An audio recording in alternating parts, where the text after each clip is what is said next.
Je continue ma série sur toutes les questions que vous m'avez posées. J'ai fait pas mal de questions sur un chrétien peut-il. J'ai pas fini, j'y reviendrai. Mais il y a beaucoup de questions que vous m'aviez posées auxquelles je n'avais pas répondu. Et notamment sur les études, le travail, choix de vie, etc. Et certaines questions, je me suis dit, il faut que mon épouse, alias Chercheuse d'or, que vous pouvez retrouver son Insta. Chercheuse d'or. Son Insta, ça s'affiche juste là. Chercheuse d'or sur Instagram notamment. Et donc je me suis dit, il y a des questions, il faut que je réponde avec elle. Parce que ma femme est pleine de sagesse. Et de cheveux. Et pleine de cheveux. Pleine de sagesse, pleine de connaissances et plein de bons conseils aussi.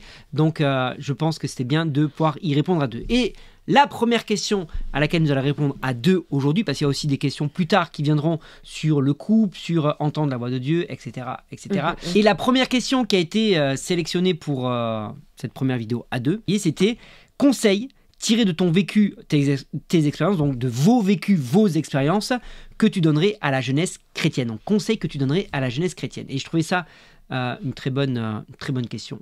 On a un peu de vécu et effectivement, j'ai des conseils à donner à la jeunesse qui nous écoute. Si toi, tu es jeune, si toi qui écoutes cette vidéo, j'ai horreur de ça. Si toi qui écoutes cette vidéo, si toi, tu es jeune et tu veux des conseils et tu es chrétien, écoute l'ancien te parler. Écoute les cheveux blancs. Et oui, parce qu'aujourd'hui, je peux dire écoute les cheveux blancs te parler. Oui, je peux le dire. Et moi, je peux dire écoute les cheveux colorés. Quel premier conseil je pourrais donner de mon vécu et de mon expérience ? Pour ceux qui ont déjà vu la vidéo de mon témoignage, mais j'étais pas rentré forcément dans tous les détails. En fait, à un moment donné, quand on est au collège, alors oui, ça remonte, tu montres que tu n'es plus au collège, mais quand on est au collège, tu te poses la question et on te pose la question de qu'est-ce que tu veux faire plus tard. Donc tu commences à réfléchir parce qu'il va falloir s'orienter dans les bacs. Tu vas faire un bac plutôt orienté scientifique, un bac plutôt orienté littéraire, gestion, technique. Si tu vas plutôt partir sur un bac pro pour partir de suite sur un métier déjà plus spécifique. Et donc assez tôt, on te demande qu'est-ce que tu veux faire plus tard. Et donc moi, j'avais longuement réfléchi et j'étais arrivé à la conclusion que je voulais faire médecin. Est-ce que j'ai prié pour ça ? Non. C'était juste un désir personnel. Est-ce que c'était mauvais ? Non. Évidemment pas. C'était pas une chose mauvaise, mais j'ai pas consulté Dieu pour ce choix. C'est vraiment un choix qui venait juste de moi et j'avais juste envie de faire ça. Et donc je me suis vraiment orienté dans ce domaine-là et j'ai fait les études pour. Je suis rentré en fac de médecine et j'ai échoué 2 fois mon concours de médecine.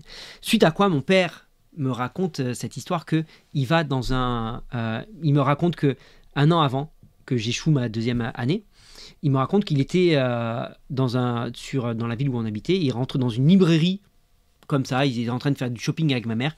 Et il rentre dans une librairie et il va dans un rayon au hasard, prendre un bouquin au hasard. Et le titre du bouquin, c'était « Ton fils ne sera pas médecin ». Donc quand il m'a raconté ça, d'un côté, ça m'a rassuré en mode « Ok, c'était donc pas le plan de Dieu pour ma vie ». Et d'un autre côté, je me suis dit, surtout avec le recul et les années aujourd'hui, je me dis « Nicolas, si tu avais pris le temps de consulter Dieu dès le départ, tu aurais pu le savoir, cette réponse. Tu aurais pu avoir cette réponse avant et gagner du temps. Alors oui, j'ai étudié, ça fait bien sur le CV, j'ai fait 2 ans de médecine, mais j'ai quand même perdu 2 ans de ma vie. Même si j'ai appris des choses qui m'ont intéressé, même si j'ai appris des choses qui, sur le plan de la culture générale, m'ont fait plaisir, mais malgré tout, j'ai quand même perdu 2 ans et j'aurais pu éviter ces 2 années de perdu. Et si dès le départ, j'avais pris le temps, non seulement de me connaître, mais ça, je me connaissais, je pensais me connaître, je pensais vouloir faire ça, mais qu'est-ce que Dieu voulait pour ma vie ? Donc si j'ai un premier conseil à donner pour toi qui es encore dans les études, pour toi qui est peut-être juste au bac ou peut-être déjà en tant qu'étudiant, qu'est-ce que Dieu veut pour ta vie ? Est-ce que la voie que tu as choisie, est-ce que c'est bien celle que Dieu veut pour ta vie ? Et alors là, question, comment faire pour savoir ? Peut-être que certains ont prié et j'aimerais une réponse de ta part, ma chère et tendre épouse. Comment faire pour savoir ? Imaginons qu'il y ait des étudiants qui disent oui, mais moi j'ai prié et Dieu ne me répond pas, ou je pense, ou j'ai pas l'impression que Dieu me réponde, ou je ne sais pas comment faire pour discerner si c'est bien Dieu qui me parle concernant ce sujet-là. Là, on arrive sur un sujet de comment entendre la voix de Dieu. C'est un peu compliqué, il nous faudrait un petit 2-3 heures. Là. Alors, ça fait partie des questions qu'on nous a posées, oui, donc vrai. On traitera de ça peut-être plus tard. Ouais, une autre fois. Mais peut-être un tips quand même. Ouais, un tips, ça va être comment savoir si c'est la volonté de Dieu. Il faut entendre Dieu te parler. Donc la question, c'est comment j'entends Dieu me parler. Et l'un des tips, c'est prends du temps pour lire la Bible. Déjà, ça, c'est la base. Et puis, quand Dieu va te parler, souvent, il va pouvoir te parler comme en te faisant remonter à la surface un passage biblique. Le Saint-Esprit va faire remonter à la surface un passage biblique.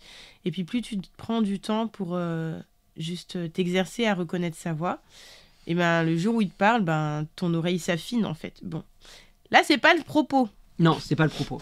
La deuxième erreur que j'ai faite, en fait, ouais. ça a été la même. De m'engager par la suite, j'avais pas forcément retenu la leçon, et donc je me suis engagé quand j'ai raté mes études de médecine, je me suis engagé dans d'autres études sans non plus chercher une fois encore la volonté de Dieu. Et je crois que Dieu a permis certaines choses. Dieu m'a donné aussi des leçons par rapport aux choix que j'avais fait et pour quelles raisons j'avais fait ces choix-là. Peut-être que je rentrerai un peu plus dans les détails un jour pour quelles raisons j'avais fait ces choix-là. Et Dieu a permis, Dieu a laissé faire, Dieu m'a donné la réussite dans cette deuxième étude. Et pourtant aujourd'hui, je ne suis absolument pas dans le métier que j'avais choisi à l'époque. Et Dieu m'a réorienté, enfin, dans ce que lui avait vraiment prévu. Mais j'ai perdu pas mal de temps, pas mal d'années. Ça a été formateur, certains diront oui, mais c'est le chemin que Dieu avait choisi pour toi, c'est la formation que Dieu avait choisi pour toi. Oui, Dieu a utilisé ça pour me former, c'est vrai, mais j'aurais quand même pu rentrer plus rapidement dans ce que Dieu avait prévu pour moi si j'avais pris du temps pour le consulter et si j'avais pris du temps pour chercher vraiment quelle était sa volonté pour ma vie. Voilà, donc moi c'est un des premiers conseils que je peux te donner, c'est celui-là, vraiment prends du temps pour prier, pour chercher la face de Dieu, pour savoir qu'est-ce que Dieu veut pour toi, tu gagneras du temps. Le fait de prendre du temps avec Dieu, c'est pas du temps perdu, au contraire, c'est du temps que lui va te faire gagner, parce que lui sait déjà ce qu'il voudra faire avec toi et peut t'orienter plus rapidement. Voilà. Ce qui nous emmène. Non. Je sais que tu vas aller sur ce terrain, mais pas tout de suite. En fait, tu as dit Allons sur notre terrain. Allons sur un autre terrain, restons sur ce terrain. En fait, à un moment donné, tu as dit un truc hyper intéressant comme tu Merci. penses. Je dis des choses intéressantes. Je dis des choses intéressantes. Que tu penses que la personne se dit, tu penses savoir en fait ce que tu as envie de faire, ce que tu veux faire et ce que tu es censé devenir. Et moi, ça m'a fait penser à l'histoire de David. David qui était berger et qui gardait le troupeau de son père et qui est devenu roi. Et je pense que David, pendant qu'il était avec ses moutons, il pensait se connaître. Et très certainement que ce qu'il se disait à propos de lui, c'était peut-être genre, moi, voilà, je suis le fils de Jessé et puis je suis le gardien des moutons de mon père. Voilà ce que je suis. Et je pense que quand le gars est devenu roi, ça a dû lui faire drôle un petit peu. Ou en tout cas, quand on est venu le chercher pour le oindre, ça a dû lui faire drôle parce que je pense pas que c'est la perspective de vie qu'il avait pour lui. Et l'autre chose, c'est aussi pour encourager.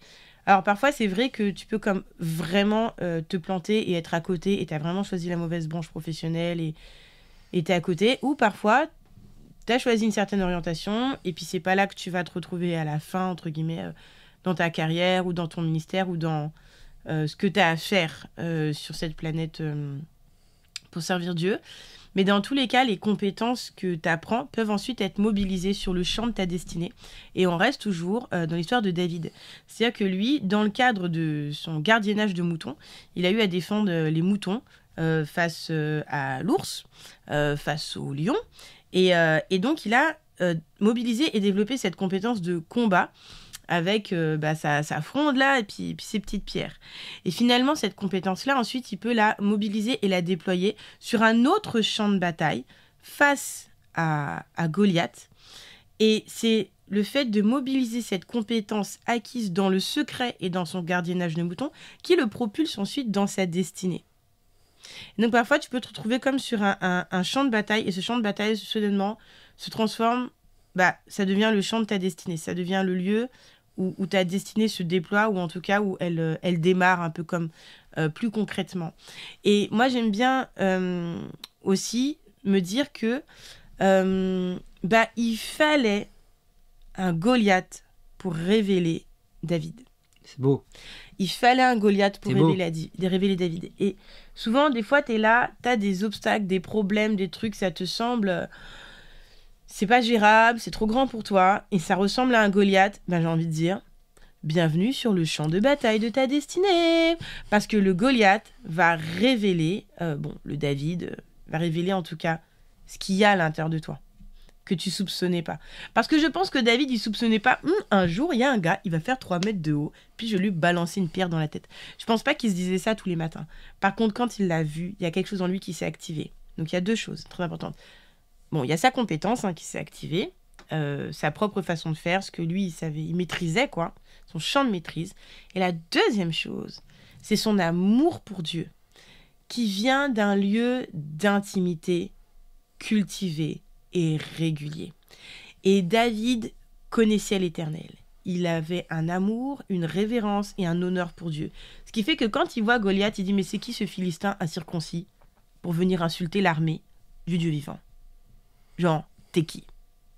Et je crois que parfois, ça prend quelque chose à l'intérieur de toi de te dire « Mais c'est quoi cette situation qui se pointe devant moi, comme ça? Dieu m'a parlé, Dieu a dit qu'il m'emmènerait, Dieu a dit qu'il ferait. Circonstance, tu es qui ?» Et ouais, parfois, il faut oser dire à tes circonstances, mais tu es qui? Dieu m'a parlé. Voilà, je voulais rebondir sur ça. Ouais, tout à fait. Et du coup, en réalité, quand je pense à toi aussi, tu es en train de parler, et je me dis, tu as eu un peu le même parcours que moi, puisque tu as fait, quand on s'est rencontrés, tu étais en master de psycho, et au final, tu es reparti sur une voie complètement différente. Tu es reparti de zéro dans un autre type d'études, parce que tu es reparti sur des études de communication.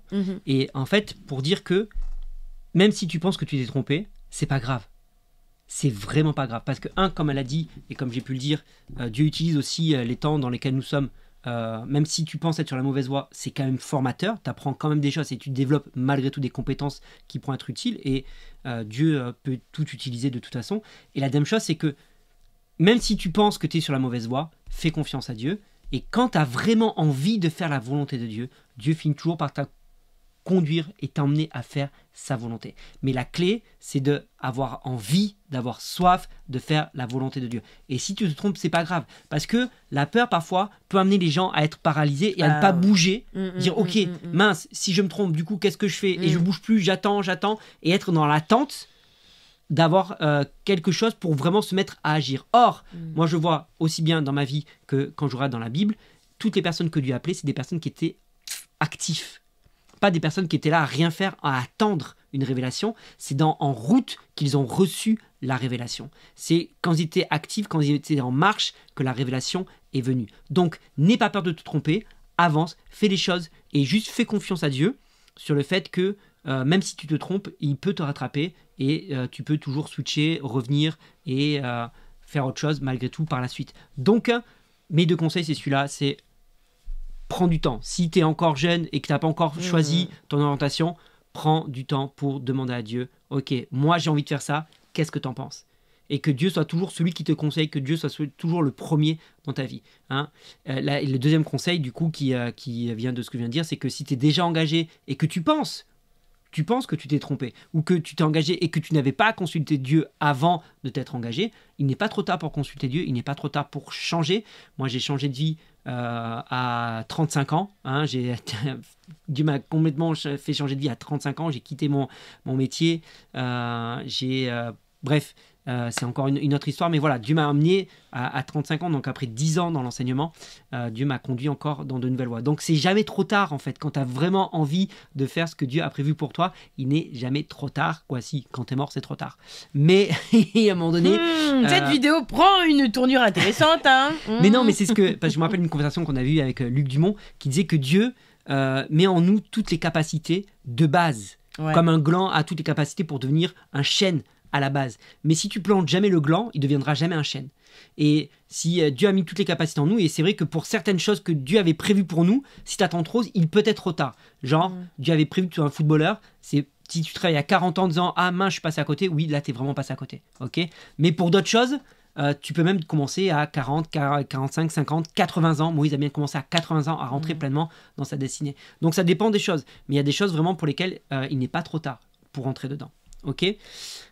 On parlait tout à l'heure de prendre le temps. Et le fait quand on prend du temps avec Dieu, c'est du temps qu'on gagne au final. Ouais. C'est du temps qu'on gagne au final. Et on en discutait un petit peu tout à l'heure et tu avais tellement de révélations sur le sujet du temps. Tellement de révélations. En fait, on partait du constat que souvent on dit que les jeunes sont pauvres. Mais c'est vrai. Genre, il y a la carte étudiant, tarif étudiant. Pauvre dans le sens que, oui, ils Pauvre, n'ont pas de travail. Exactement. Pas forcément. Pauvre, voilà. En fait, pauvre au sens financier. Parce que en général, quand tu es dans les études, tu es un peu à la dèche. Hein. Je veux dire, moi-même, quand j'étais dans les études, voilà, j'ai dû bosser à côté. Quand je bossais pas, j'ai eu la grâce d'avoir une bourse. Mais à la majeure partie du temps, j'ai bossé. Et puis voilà, c'est les jobs étudiants, c'est comme ça, hein, c'est la vie. Et donc, il y a un peu cette idée courante que le jeune est pauvre. Voilà, on va poser ça là comme ça. Et puis moi, je me disais, mais et si en réalité, la population la plus riche de la Terre, c'était la jeunesse? Mais pourquoi donc? Mais pourquoi? Parce qu'il y a quelque chose qui a encore plus de valeur que l'argent dans son potentiel. Et c'est le temps. Et oui. Et vous, les jeunes, vous avez du temps. Vous avez du temps parce que vous êtes jeune et que biologiquement parlant, à moins d'un accident de parcours, vous avez du temps, littéralement le temps devant vous. C'est ce qu'on dit, avoir le temps devant soi. Mais aussi, vous avez du temps parce que, a priori, vous êtes dans une saison de vie où vous n'avez pas encore de conjoint, ou encore d'enfants, ou encore de responsabilités trop importantes professionnellement. Donc, vous avez du temps. Et là, j'ai envie de dire... Si tu es un jeune et que tu regardes cette vidéo... Si tu es un jeune, c'est ça. Ouais. Ce qui fait que la jeunesse est effectivement la plus riche en temps. C'est la jeunesse et celle qui a le plus de temps. Mais la question qui se pose du coup, c'est qu'est-ce que tu fais de ton temps? Qu'est-ce que tu fais de ton temps? Comment investis-tu ton temps? Qu'est-ce que tu fais de ton temps? Dans ton porte-monnaie là, dans lequel il y a du temps, il y a des années, il y a des milliers d'heures à investir. Où est-ce que tu investis ces milliers d'heures? Est-ce que tu les mets dans le cinéma? Est-ce que tu les mets dans le divertissement? Est-ce que tu les mets dans TikTok? Dans TikTok, on peut faire une série de vidéos, de 15 vidéos sur TikTok. Les gars, TikTok est un voleur de destinée. Ouais. Tout ce qui vient concurrencer ton temps, le temps que tu es censé prendre avec Dieu, ou le temps que tu es censé prendre pour travailler le talent, ou le temps que tu es censé prendre pour commencer à préparer ton chant. Parce que, bonne nouvelle, oui, Dieu a des bénédictions. Il y en a même, certains d'entre vous, vous regardez cette vidéo, vous avez même reçu des prophéties, des paroles de Dieu et des promesses. Et on est tous contents, on a tous reçu des promesses, c'est merveilleux. Grande nouvelle. Si tu prépares pas le champ, si tu ne l'ensemences pas, si tu ne travailles pas la terre, quand la pluie va tomber, il n'y a rien qui va sortir. Même si on a prophétisé sur le champ, même si on a dit que le champ allait porter du blé et du blé et du blé. Si il n'y a jamais personne qui a pris le temps d'ensemencer ce champ, il n'y a rien qui va sortir. La pluie va venir, la bénédiction va venir, Dieu va faire sa part. Mais parce que tu n'auras pas fait la tienne, en temps voulu, tu ne récolteras rien. Et je veux continuer sur ce bon chemin et cette bonne lancée. Parfois, on est là, oui, mais c'est dur de me lever plus tôt, c'est dur de faire les efforts, c'est dur d'apprendre mes leçons, c'est dur de réviser, c'est dur d'engager le travail qui est nécessaire pour atteindre tes objectifs. Mais tu sais ce qui est encore plus dur? Je vais te dire ce qui est encore plus dur. Ce qui est encore plus dur, c'est de devoir manger le fruit de ton échec parce que tu n'as pas voulu semer dans ta réussite. Ça, c'est dur. Ça, c'est dur. Ça, c'est dur. Wow, ça fait mal, ça. Ça fait mal. Mais ça, c'est dur. Ça, c'est difficile. Dans quoi investis-tu ton temps? Tu es riche de temps. Dans quoi tu l'investis? Est-ce que tu le dilapides? Est-ce que tu le dépenses de manière futile et inutile? Qu'est-ce que tu vas récolter en semant ton temps, en le perdant, en regardant des vidéos inutiles qui ne t'apprennent rien, qui ne font rien, qui te donnent juste un peu de dopamine? Mais qu'est-ce que tu vas récolter avec ça? Rien. C'est maintenant qu'il faut semer. C'est maintenant qu'il faut investir ton temps pour pouvoir récolter dans 5 ans, dans 10 ans, dans 15 ans. Ce que tu sèmes maintenant, tu le récoltes plus tard. Et si tu sèmes rien maintenant, tu récolteras rien plus tard. Ou si tu vas récolter des chardons. Tu vas récolter des ronces et des épines. En fait, on n'est pas là pour vous casser, les pauvres, on est dur. Mais non, en fait, faut être dur. En fait, faut être dur. Mais en fait, le truc, c'est quoi? C'est que si tu prends pas soin de ton champ, que tu mets pas des barrières et des clôtures, on va parler à un moment des limites.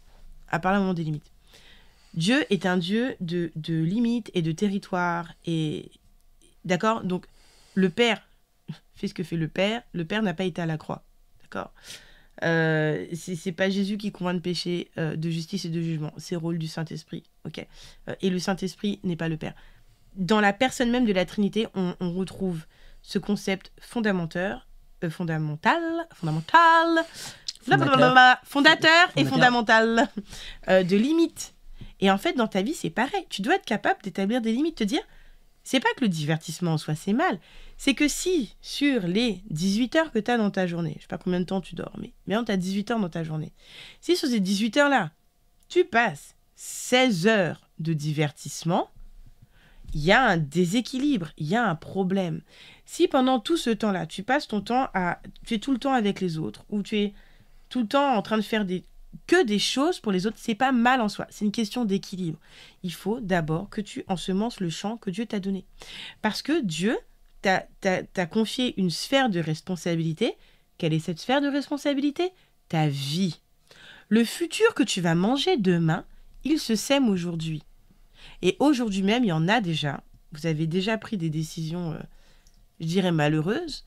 Et vous êtes déjà en train de manger les chardons et les ronces de vos décisions passées. Il est temps d'arrêter de manger des chardons. C'est ça qu'on vous dit. Il y a des bons fruits. Il y a une saison de fruits. Des fruits succulents, bons. Les fruits du royaume. Les choses que Dieu seul peut vous permettre de porter. Tu veux manger ce fruit-là? Va travailler ta terre. Va travailler la terre de ton cœur. Commence à nettoyer ton cœur. La Bible a dit que de la même source, il ne sort pas de l'eau douce et de l'eau amère. Est-ce que ton cœur même, il doit être mélangé? Non. Il faut faire des choix. Il faut faire des choix. Dieu est un Dieu de choix. Un Dieu de choix et de consécration. Et un Dieu jaloux. Et il n'y a pas de mélange. Donc, veux-tu ajouter quelque chose? Ou arrivons-nous sur le sujet des idoles? Peut-être on arrête là. Oui. On va couper du coup, on refait la fin. Ouais. On dit. Donc, pour conclure, j'espère que cette vidéo t'a plu et a répondu en tout cas à la question quels conseils on donnerait. J'espère qu'on va les résumer. Quelque chose en Prends du temps avec Dieu pour chercher sa volonté. Prends du temps avec Dieu pour chercher sa volonté et ça te fera gagner du temps par la suite. Si tu t'es trompé, c'est pas grave. Si tu penses t'être trompé, c'est pas grave. Tu peux toujours corriger le tir avec Dieu, c'est toujours possible. Tant qu'il y a de la vie, il y a de l'espoir, comme on dit. Hein. Et la dernière chose, c'est la question qu'on te pose aujourd'hui. Dans quoi tu investis ton temps? Tu es riche de temps. Tu es riche. C'est le moment de l'investir et de l'investir correctement. Voilà. Si tu as des questions, n'hésite pas, les commentaires sont là. Bien sûr, on attend que tu partages cette vidéo parce qu'on en a besoin. Un petit pouce, abonne-toi à la chaîne si c'est pas fait. Et un commentaire, bien sûr. Voilà, tout est dit. Hein. On a tout dit. On a Alors, tout dit. va investir ton temps.